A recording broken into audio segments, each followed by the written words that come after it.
বেণীমাধব, বেণীমাধব, তোমার বাড়ি যাব। বেণীমাধব, তুমি কি আর আমার কথা ভাবো? বেণীমাধব মোহন বাঁশি তমাল তরুমূলে বাজিয়েছিলে। আমি তখন মালতী স্কুলে ডেস্কে বসে অঙ্ক করি। ছোট্ট ক্লাস ঘর, বাইরে দিদিমণির পাশে দিদিমণির বর। আমি তখন নবম শ্রেণী, আমি তখন শাড়ি। আলাপ হলো বেণীমাধব সুলেখাদের বাড়ি।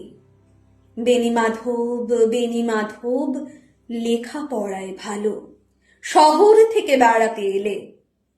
আমার রং কালো, তোমায় দেখে এক দৌড়ে পালিয়ে গেছি ঘরে। বেণীমাধব, আমার বাবা দোকানে কাজ করে। কুঞ্জে অলিগুঞ্জে তবু ফুটেছে মঞ্জুরি। সন্ধেবেলা পড়তে বসে অঙ্কে ভুল করি। আমি তখন নবম শ্রেণী, আমি তখন 16। ব্রিজের ধারে বেণীমাধব লুকিয়ে দেখা হলো। বেণীমাধব, বেণীমাধব, এত দিনের পরে সত্যি বলো, সেসব কথা এখনো মনে পড়ে? সেসব কথা বলেছ তুমি তোমার প্রেমিকাকে? আমি কেবল একটি দিন তোমার পাশে তাকে দেখেছিলাম।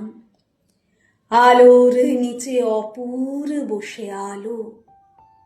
স্বীকার করি দুজনকেই মানিয়েছিল ভালো। জুড়িয়ে দিল চোখ, আমার পুড়িয়ে দিল চোখ। বাড়িতে এসে বলেছিলাম ওদের ভালো হোক। রাতে এখন ঘুমোতে যাই একতলার ঘরে। মেঝের ওপর বিছানা পাতা, জ্যোৎস্না এসে পড়ে। আমার পরে যে বোন ছিল চোরা পথের বাঁকে হারিয়ে গেছে।